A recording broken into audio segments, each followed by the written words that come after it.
ini dengan membuat punggung kita rata-rata air, datar, mata kita melihat ke tempat sujud. Yang keenam, bangkit dari ruku yang dikenal dengan istilah i'tidal, ya. Kembali bangkit dari ruku, berdiri, dan sampai tumakninah, diam, tenang, seluruh tulang-tulang kita kembali kepada posisinya. Sehingga para ulama sepakat mengatakan tumakninah itu rukun, wajib. Nah, makanya tadi Ustaz bilang tidak cukup 13 rukun sholat. Salah satu tambahan rukun sholat itu adalah tumakninah. Ya, tumakninah. Lalu kita membaca Rabbana walakal hamd.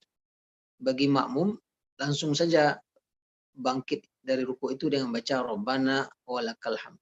Hanya makmum yang hanya imam yang membaca Sami'allahu liman hamidah. Makmum langsung Rabbana walakal hamd. Itu bangkit dari ruku atau i'tidal. Kemudian dilanjutkan dengan rukun yang ketujuh, itunya sujud. Turun ke bawah, kita sujud. Nah, ini para ulama memperdebatkan.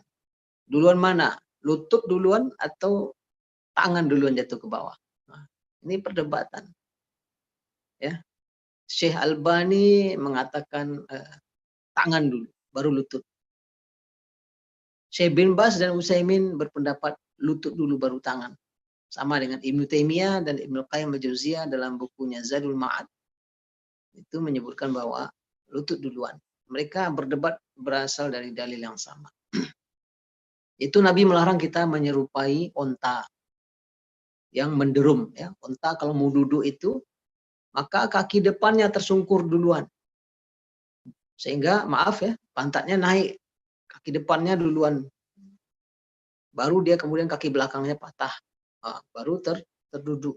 Jadi kesannya, nungging begitu. Nah, karena Nabi melarangnya menyerupai onta ini, ada yang menganggap bahwa kalau lutut duluan itu menyerupai onta karena kaki depan onta ini ada lututnya. Itu yang duluan patah, lutut onta kaki depan ini yang duluan jatuh ke tanah. Tapi bagi pendapat yang mengatakan lutut duluan jangan tangan, kalau tangan itu kan bagian depan kita ya. Kalau onta itu kan kaki depannya itulah tangannya kalau dia jadi manusia. Onta itu kalau jadi manusia berdiri kayak kita, tentu kaki depannya itulah yang tangan kan. Kaki belakangnya yang kaki. Jadi kalau tangan duluan jatuh itu meniru onta.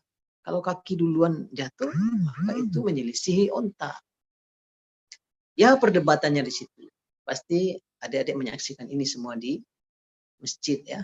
Ada yang duluan lutut, ada yang duluan tangan. Kawan-kawan kita dari kalangan salafi banyak yang mendahulukan tangan. Nah, ini perdebatan. Ustaz sudah baca buku Sifat Sholatnya Albani, mendahulukan tangan. Sifat sholatnya Syekh Utsaimin dan Syekh bin Baz itu duluan kaki. Kalau Ibnu Qayyim dalam Zadul Ma'adnya mengatakan duluan kaki. Sujud, kita sujud dengan 7 tulang ya. 7 tulang yaitunya 1 kening itu ke bawah hidung. 2 di telapak tangan sudah 3. 2 lagi lutut sudah 5. Lalu 2 lagi ujung jari kaki kita, ya, ujung jari kaki kita, 2 lagi jadi 7. Dan posisi jari kaki kita ketika sujud adalah merapat ya, kedua kaki itu. Jempol kanan dan jempol kiri kaki kita dua-duanya merapat mendekat, bukan dikangkangkan seperti berdiri. Jadi kita sujud kaki kita di belakang merapat. Nanti kalau sudah berdiri lagi baru dibuka lagi sebesar pundak masing-masing. Nah, bagaimana kalau kita sujud? Maaf adik-adik yang pakai jilbab ini, ya. Sujud karena keningnya ketutup jilbab begini, boleh enggak? Boleh lah, batal.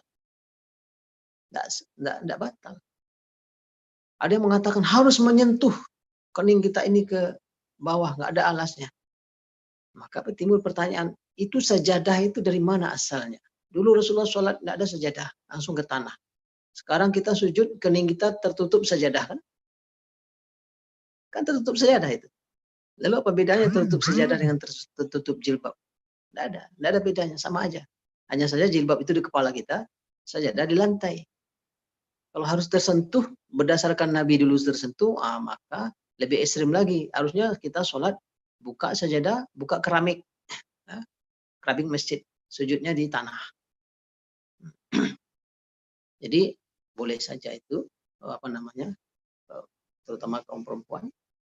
Ya, atau orang saling adik-adik yang perempuan mukenanya itu selebor mungkin ya besar ya. Pas dia sujud ke bawah itu selain mukenanya itu langsung jatuh di sajadah dan dia sujud di atas mukena itu. Boleh. Ketika kita sholat ramai, terjadi itu di Masjidil Haram, masjid yang lagi ramai sekali, macet orang. Saking ramainya jarak antara saf dengan saf itu sangat dekat, akhirnya kita sujud di atas punggung orang yang di depan kita. Sah itu sujud di atas punggungnya. Jadi sujud ini adalah memang meletakkan kepala kita, kening kita ke bawah. Lalu kemudian membaca Subhanarabbiyal azimi wa bihamdi. Subhanarabbiyal a'la wa bihamdi. Ketika ruku, Subhanarabbiyal azimi, dan ada beberapa versi doa-doa sujud dan doa-doa ruku ini, beberapa hadis ada yang membaca Subhanakallahumma wa bihamdika. Ada yang membaca Subhanallah saja, ada yang baca Subhanarabbiyal azimi saja, ada yang Subhanarabbiyal azimi wa bihamdi. Pakai wa bihamdi, ada Subhanarabbiyal a'la saja, ada yang Subhanarabbiyal a'la wa bihamdi. Dua-dua versi ada. Sebentar saya tambah baterai dulu ya. Baik. Yang ke-8 bangkit dari sujud, yaitunya duduk di antara dua sujud, lalu tuma'ninah. Nah, ini gerakan-gerakan ini semua terangkum dalam hadis dalam Sahih Bukhari berjudul hadis orang yang buruk sholat. Itu judul hadis dalam Sahih Bukhari, hadis musi'u sholatah. Hadis musi'u sholatah. Hadis orang yang buruk sholat. Dia laki-laki yang datang ke dalam Masjid Nabawi, dia sholat 2 rakaat di depan Nabi. Lalu selesai sholat dia datang kepada Rasulullah dan menyalami Rasulullah. Assalamualaikum. Lalu Rasulullah katakan, balik lagi, kamu belum sholat. Lalu dia ulangi sholatnya 2 rakaat, tapi sholatnya itu buru-buru. Ya. Kalau istilah kita, sholatnya coto ayam ya. Kayak ayam makan beras, tang tong. Nggak ada tumak ninahnya, itu nggak ada ketenangan. Nah, dari situlah para ulama mewajibkan tumak ninah dari semua rukun sholat. Bangkit dari sujud, duduk di antara sujud, lalu kemudian di sana membaca doa zikir Rabbighfirli warhamni wajburni. Setelah itu tentu sujud lagi, dan ini bagian dari rukun yang berikutnya, dan itu dilakukan kata Rasulullah di setiap rakaatnya. Jadi kalau rakaatnya 2 rakaat ya lakukan itu di setiap. Kalau rakaatnya 1 rakaat, kita witir kan ada 1 rakaat, ya itu selesailah itu lakukan. Yang 9 itunya duduk akhir, atau duduk di saat kita melakukan rakaat terakhir, di saat kita membaca tasyahud. Duduk akhir ini ada 2 pendapat para ulama ini ya. Ada satu namanya duduk iftirash, ada satu lagi duduknya tawaruk. Nah, duduk iftirash itu duduk yang sama dengan caranya dengan duduk di antara 2 sujud, atau duduk ketika kita tasyahud pertama. Kita sholat maghrib, kita sholat isya, sholat zuhur, sholat asar, kita duduk di antara 2 sujud, duduk di rakaat kedua itu duduk iftirash namanya. Kaki kita duduk di atas kaki kita yang kiri, kaki kanan kita kita angkatkan tegak. Sedangkan duduk tawarruk itu duduk yang di rakaat terakhir, di mana kita duduk di atas lantai, kaki kiri kita sorongkan di bawah kaki kanan. Nah, para ulama sepakat bahwa rakaat terakhir bagi yang 3 rakaat, bagi 4 rakaat itu duduknya duduk tawarruk, itu kita duduk di lantai, kaki kiri kita sorongkan di bawah kaki kanan. Sedangkan untuk sholat yang 2 rakaat seperti sholat subuh, itu para ulama berbeda pendapat.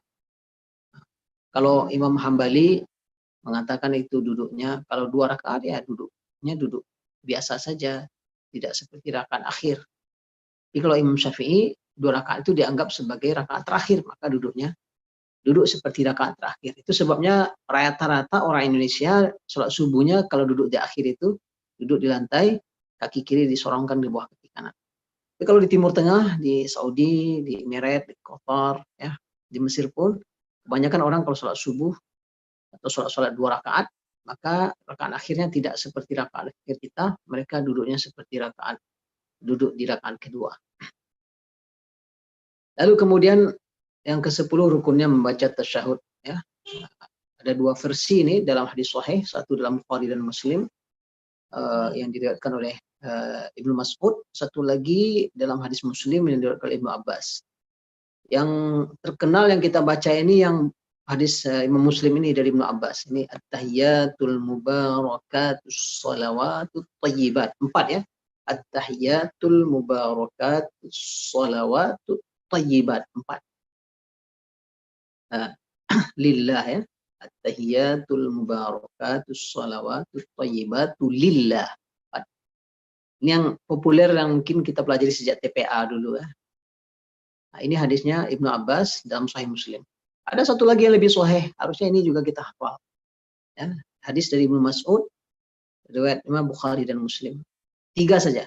At-tahiyyatu lillah was-salawatu wat-thayyibat. 3 saja. At-tahiyyatu lillah, jadi lillahnya dimajukan. Kalau yang tadi di akhir setelah 4 kali, nah baru lillah. Kalau ini enggak. At-tahiyyatu lillah was-salawatu wat-thayyibat. Jadi yang hilang itu al-mubarakat. As-salawatu lillah, at-tahiyyatu lillah was-salawatu wat-thayyibat.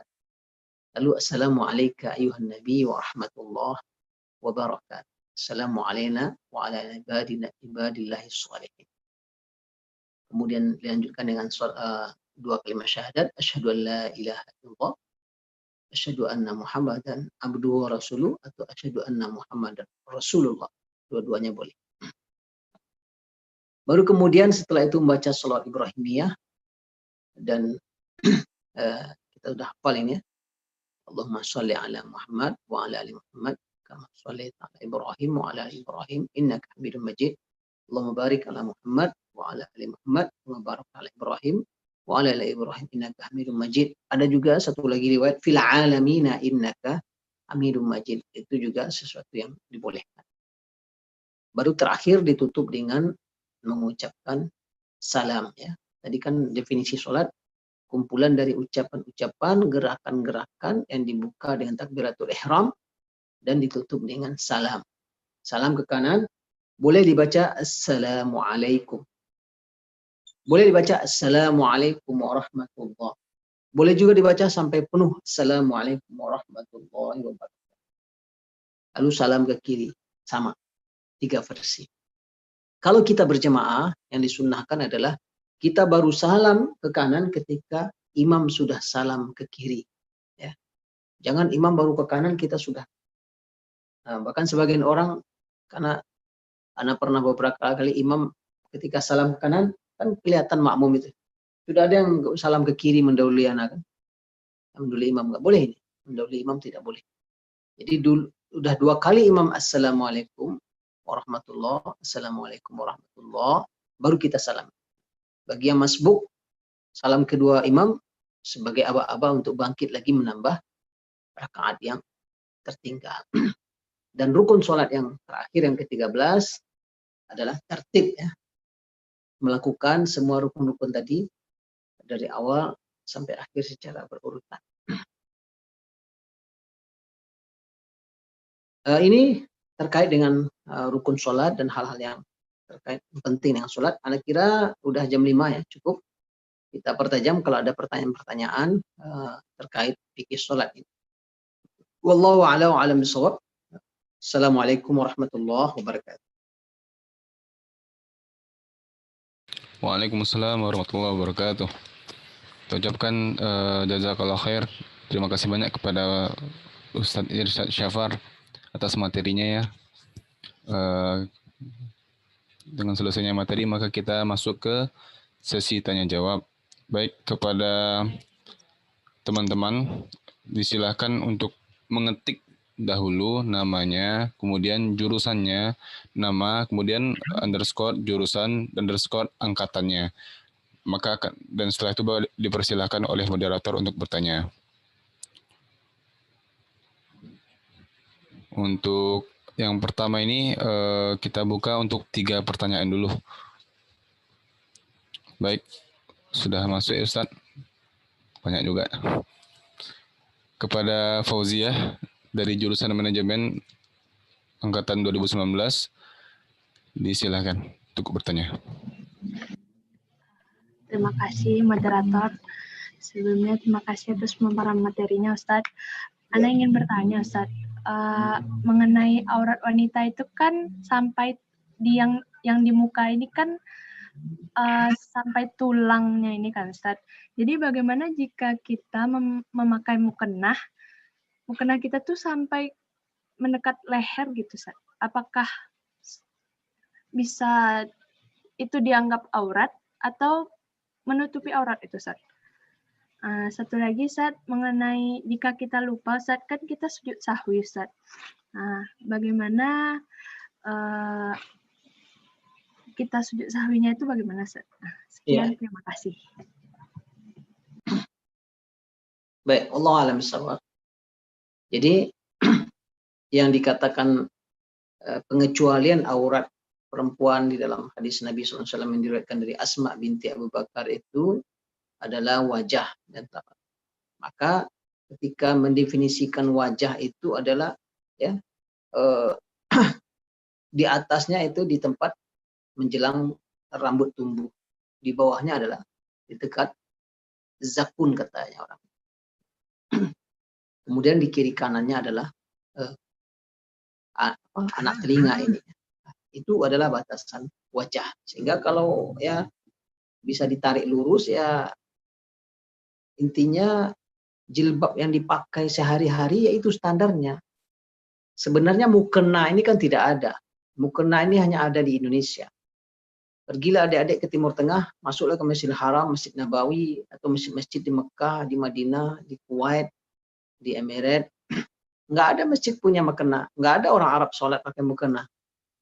Mukena itu hanya di Indonesia dan di Malaysia lebih kurang. Atau Thailand lah. Ya.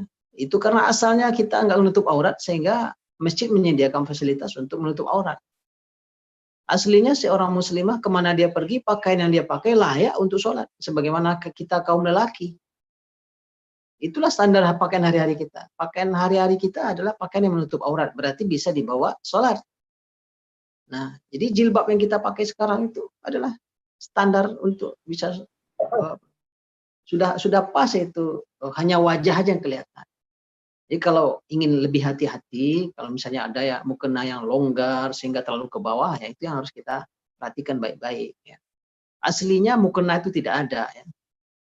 Tidak ada. Mukena itu hanya ada di Indonesia, di Malaysia, dan sekitar. Di Timur Tengah mukena itu tidak ada. Orang sholat dengan pakaian dia yang dia pakai. Nah begitu. Itu terkait wajah. Udah jelas wajah itu definisinya tadi dari atas ke bawah apa, kiri kanan batasnya apa. Nah, tentu juga tidak ada garis saklek sekali diukur itu kan, atau digarislah wajah masing-masing, enggak juga. Intinya secara umum ketika dia sudah tertutup tadi itu sudah memenuhi syarat. Kemudian tentang sujud sahwi. Sujud sahwi ini lumayan banyak dalilnya dan ini menunjukkan bahwa Nabi kita adalah manusia. Innama ana bashar, kata Rasulullah dalam ayat Al-Quran. Allah katakan begitu. Aku ini hanya manusia, tapi bedanya dia dapat wahyu. Rasulullah pernah lupa dalam sholat. Ya. Jadi kalau lupa dalam sholat, baik dalam membaca sholat, imamnya lupa ayat, itu Rasulullah juga mengalami. Lupa rakaat, Rasulullah mengalami. Cuma kalau keseringan, tidak. Ya, lupa terus, itu berarti tidak khusyuk sholat. Rasulullah pernah terlupa itu dalam kondisi berlebih rakaatnya. Jadi rakaatnya harusnya 4, naik jadi 5, begitu kan.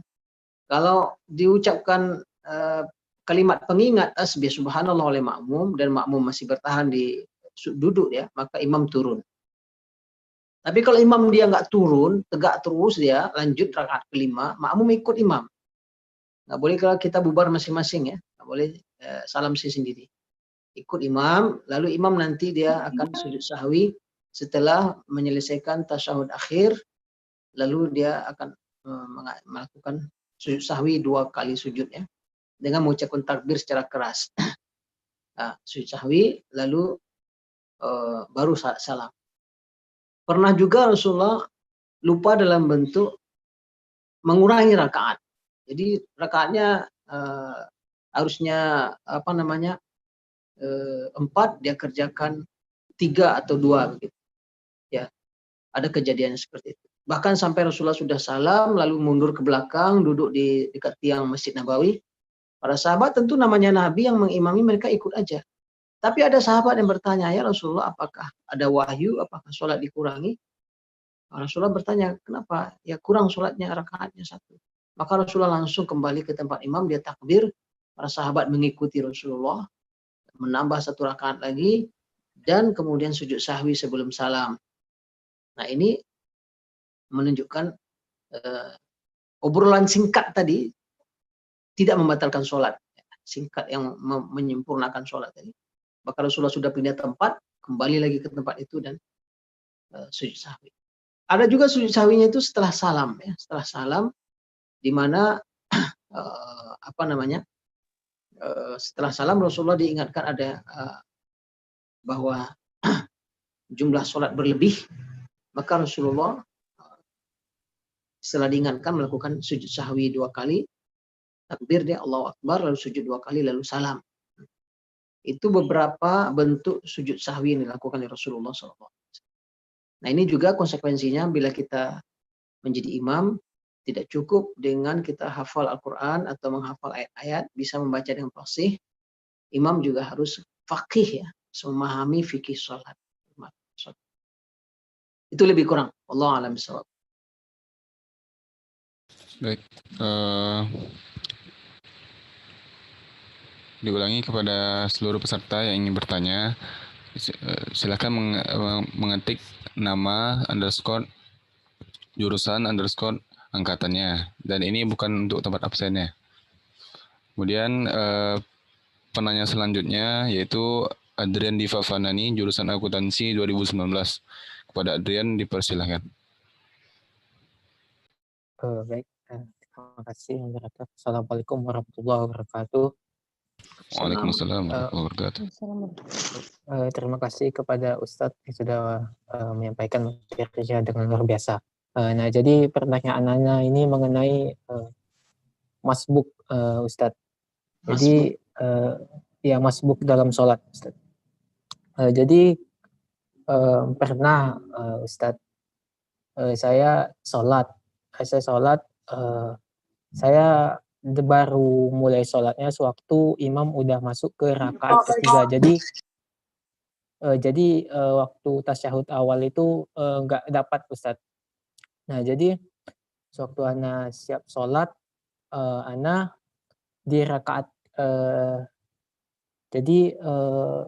jadi kayak gimana ya?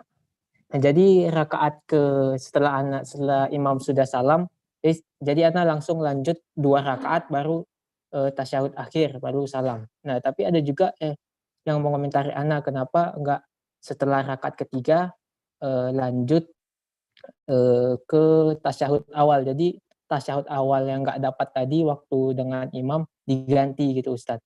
Nah, itu gimana, Ustadz? Selanjutnya pertanyaan selanjutnya itu satu lagi tentang waktu imam lupa gitu kan, Ustadz. Imam lupa. Nah, makmumnya ini udah mengingatkan juga waktu itu, Ustadz. Udah mengingatkan dan kasih peringatan subhanallah gitu kan, Ustadz. Nah, tapi imamnya ini masih kurang nangkap juga, Ustadz, masih nggak tahu letak salahnya itu di mana. Jadi dia berdiam gitu selama adalah sekitar 2 menit. Nah, jadi makmum yang tepat di belakang imam ini mengambil alih gitu, Ustadz, mengambil alih sebagai imam gitu, Ustadz. Itu bagaimana, Ustadz? Mungkin sekian dulu, Ustadz. Ya, terima kasih. Terkait fikih masbuk, ya, bagi yang masbuk.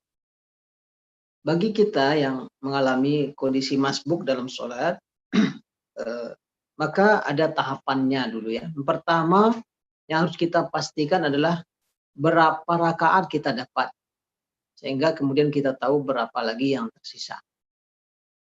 Para ulama sepakat seseorang dapat rakaat sholat apabila dia dapat ruku bersama imam. Jadi kalau kita masuk masjid, makmum bersama imam yang sedang sholat, mereka sedang ruku. Lalu kita langsung takbiratul ihram, lalu takbir ruku, dan sempat sama-sama ruku dengan imam secara tumakninah ya. Jadi kita sempat tenang, lalu baru imam sami Allahu liman hamidah. Maka kita dapat rakaat itu. Nah, ini langkah pertama. Ketahui dulu kita dapat berapa rakaatnya.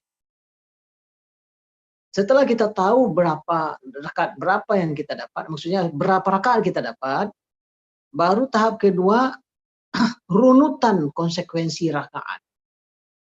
Kalau kita tadi dapat ruku bersama imam dapat rakaat itu, berarti kita sudah rakaat pertama.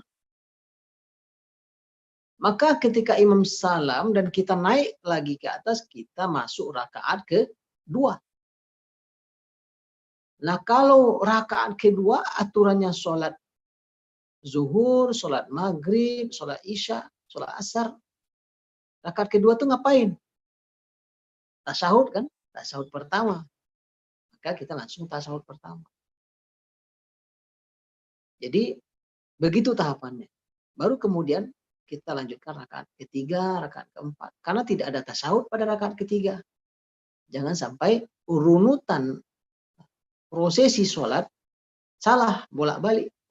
Nanti kita rakaat ketiga tasyahud, rakaat keempat tasyahud lagi, itu sholat apa? Enggak ada itu. Judulnya sholat apa itu? Sholat maghrib enggak, sholat isya enggak. Oleh karena itu, bagi yang masbuk, pastikan dulu dapat rakaat itu berapa rakaat. Nah, patokannya adalah sempat ruku bersama imam. Bila sempat ruku bersama imam, itu rakaat pertama bagi kita. Nah, setelah itu menjadi rakaat kedua. Nah, sehingga ini ada kuis nih, anak tanya ya. Mungkin adik-adik bisa menjawab. Ada seorang sholat maghrib, seseorang sholat maghrib 4 kali di atas tasyahud, sholatnya sah. Gimana caranya? Izin jawab, Ustaz.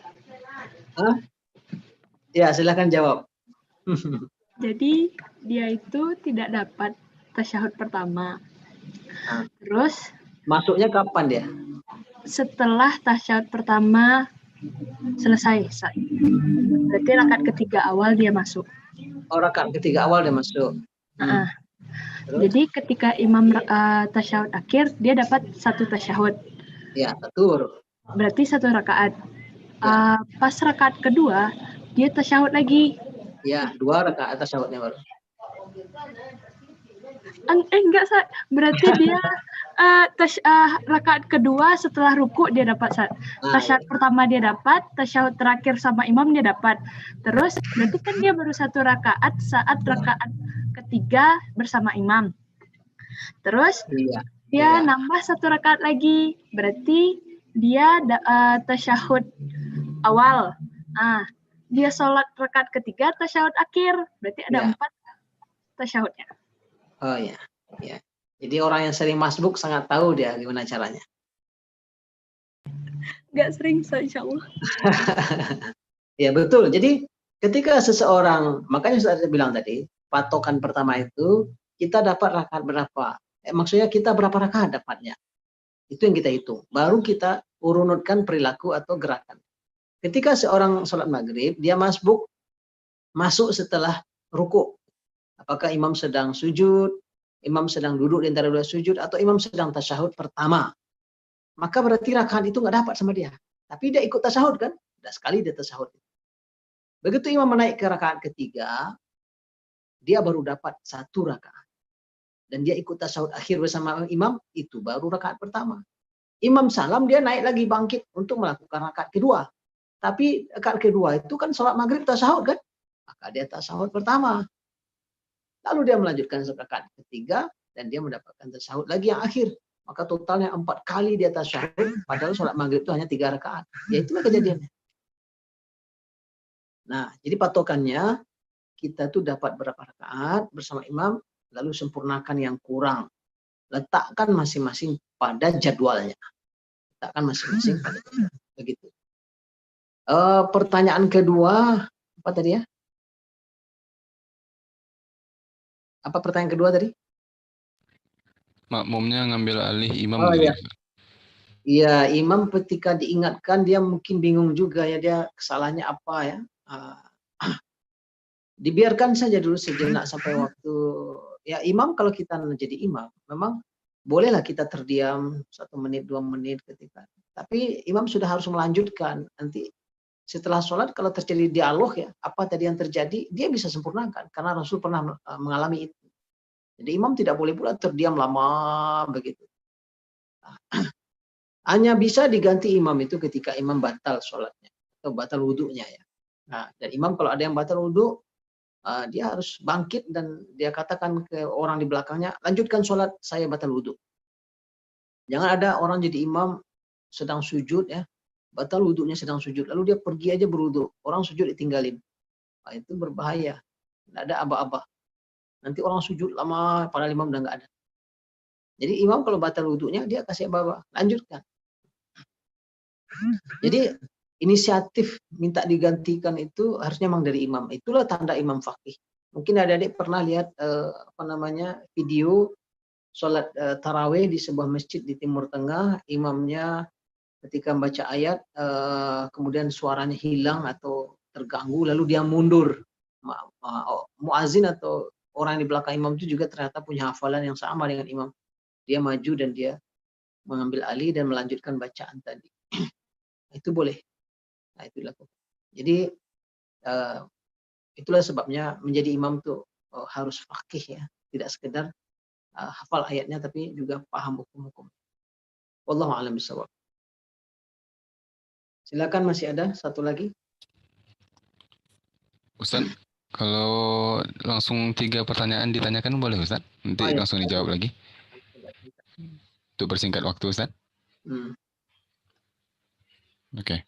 Kita lanjut ke pertanyaan selanjutnya. Penanya selanjutnya yaitu dari Muhammad Khalki, akuntansi angkatan 2020. Disilahkan.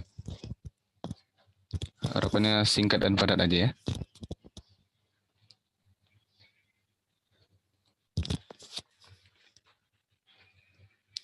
Ada Muhammad Khalki.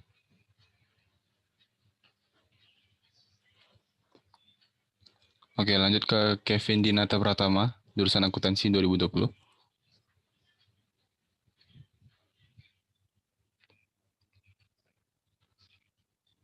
Nggak ada juga ya?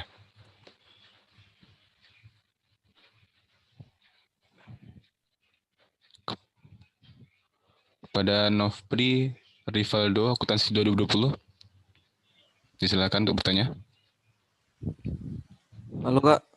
Bang, tadi mic nggak bisa di unmute loh. Gimana, Fri? Ini Halki deh Bang. Iya, Oke. Di unmute dulu yang akan bertanya itu karena apanya semua dalam posisi mute ya. Baik Bang, terima kasih atas kesempatannya Ustadz. Ingin bertanya Ustadz tentang orang-orang di mana jidatnya itu yang berwarna hitam Ustadz. Kan ada sebagian orang yang mengatakan bahwa jidat hitam itu adalah orang-orang yang khusyuk dalam sholatnya gitu Ustaz. Itu Ustaz. Terima kasih Ustaz. Wallahu a'lam bishawab. Secara pribadi Ustaz tidak pernah menemukan dalil khusus bahwa ada orang yang hitam di keningnya ini tanda khusyuk sholatnya. Belum pernah menemukan dalil seperti itu. Dan justru kita berhati-hati jangan sampai ada kesengajaan gosok-gosokkan kening itu kan, atau ditekan-tekan agar menimbulkan bekas di kening itu. Itu ujung-ujungnya nanti bisa jatuh kepada riya yang berbahaya. Jadi tidak mesti itu. Ya, kalau dia timbul sendiri begitu ya nggak usah terlalu membuat kita kemudian menjadi gurur ya, GR. Kita punya tanda, yang tidak punya tidak pula maksa-maksakan diri atau merasa minder. Khusyuk sholat itu letaknya di hati, khusyuknya sholat itu di hati. Ya. Tanda di kening ini bisa dibuat, bisa dibikin kalau seseorang melakukan itu. Tapi bagi seseorang yang memang dia sujudnya lama, dia kemudian banyak sholatnya, rajin sujudnya, Ya kan ada hadis Nabi SAW ketika seorang sahabat di malam hari yang melayani Nabi SAW, berwudu dan sebagainya, Nabi sholat malam, dia tungguin, lalu setelah Nabi sholat dia bertanya kepada Rasulullah, karena Rasulullah memberikan peluang kepada dia. Kata Rasulullah, sal, ya, tanyalah, mintalah apa yang kamu minta. Lalu Rasulullah, sahabat ini mengatakan kepada Rasulullah, as'aluka murafaqataka fil jannah. Aku mohon kepadamu bisa menemanimu di surga. Itu permintaan. Maka Rasulullah mendengar permintaan itu, dia menjawab, a'inni ala nafsika bikasrati sujud. Bantu itu untuk direalisasikan dengan cara banyak sujud. Banyak sujud artinya dia banyak sholat sunat. Nah, orang yang sering sujud dan sujudnya cukup lama, ya kalau kita perhatikan sholat berjamaah di Masjidil Haram itu, sujud yang dilakukan oleh imam rata-rata membaca tasbih itu, kalau Ustaz perhatikan ya 5 kali minimal rata-rata.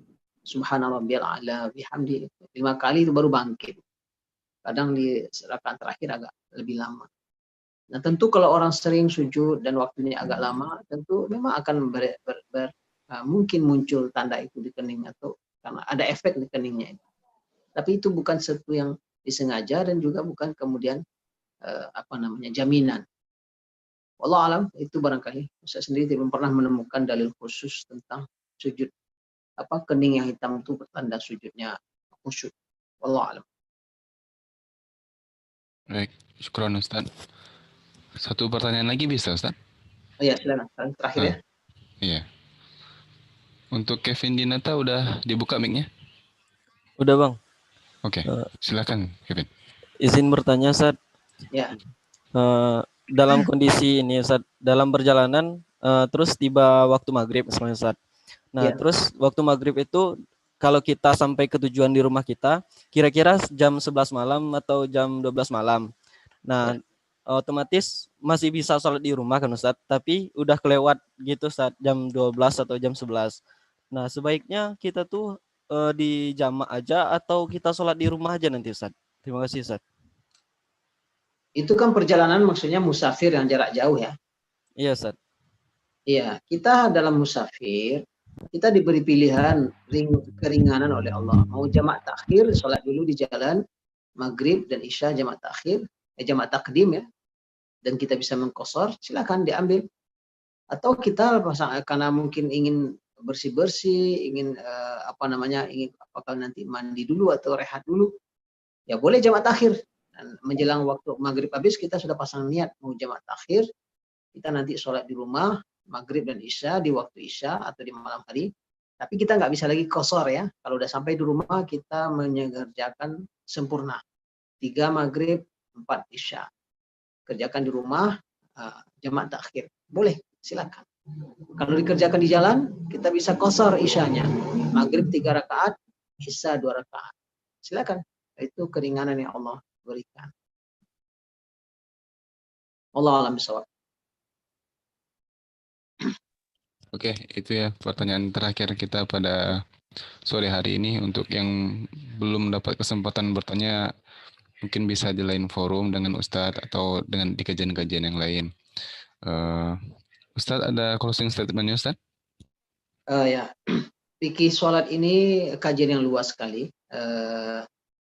Bulan Ramadan kemarin Ustadz di status Facebook itu secara rutin tiap hari menulis fikih ibadah ya. Mulai dari azan, kemudian wudhu, tayamum, lalu sholat wajib dan sholat sunat, sholat berjamaah, kemudian zakat, puasa, sampai 30 hari atau hari ke-25 atau ke-26 ya. Bagi yang ingin agak detail, bisa dibaca itu di status Facebook Ustaz Irsyad Syafar, atau buku Fikih Sunnah karya Said Sabiq sudah ada terjemahannya 4 jilid besar-besar. Itu lebih detail lagi ya, dengan segala penjelasan dari beberapa mazhab. Kalau memakai buku fikih sifat sholat Nabi karya Albani juga boleh, tidak apa-apa. Walaupun tentu akan ada perbedaan-perbedaan pendapat ya. Ada sifat sholat yang ditulis oleh Syekh Utsaimin dan Syekh bin Bas juga ada, lebih ringkas. Tetap ada perbedaan pendapat. Intinya adik-adik semuanya jangan sampai Kita sudah merasa cukup saja. Nah, ini tantangannya. Kadang kalau udah kuliah ini udah nggak mau membaca literasi itu. Ya, sibuk dengan spesialisasi masing-masing. Ini tidak boleh. Setiap muslim, setiap muslimah wajib memahami yang terkait dengan urusan akhiratnya. Mau jadi apapun kita. Oleh karena itu silakan kalian mengakses sumber-sumber ilmu, menghadiri majelis-majelis ilmu itu, karena itulah yang akan kita bawa menghadap Allah Subhanahu. Demikian saja barangkali dari Ustaz. Jazakallahu khair. Qul qouli hadza astaghfirullah li wa lakum. Assalamualaikum warahmatullahi wabarakatuh. Waalaikumsalam Waalaikumsalam warahmatullahi warahmatullahi wabarakatuh. wabarakatuh. Dengan dibacakan. Waalaikumsalam warahmatullahi wabarakatuh. Terima kasih banyak Ustaz. Terima kasih Ustaz. Sehat selalu Ustaz. Terima kasih Ustaz. Terima kasih Ustaz. Terima kasih Ustaz. Terima kasih kakak-kakak. Baik, dengan sudah dibacakannya closing statement dari Ustadz, maka berakhir sudah acara kita pada sore hari ini. Kami dari panitia mohon maaf sebesar-besarnya jikalau ada kesalahan kata, kepada Allah kami mohon ampun. Kita akhiri dengan hamdalah. Alhamdulillahirabbil alamin. Disempurnakan dengan doa kafaratul majelis. Subhanakallahumma wa bihamdika asyhadu an la ilaha illa anta astaghfiruka wa atubu ilaik. Assalamualaikum warahmatullahi wabarakatuh. Waalaikumsalam warahmatullahi wabarakatuh. Assalamualaikum warahmatullahi wabarakatuh. Waalaikumsalam warahmatullahi wabarakatuh. Terima kasih. Waalaikumsalam wabarakatuh. Izin live Bang Zaki. Terima kasih Bang. Siap, Dev.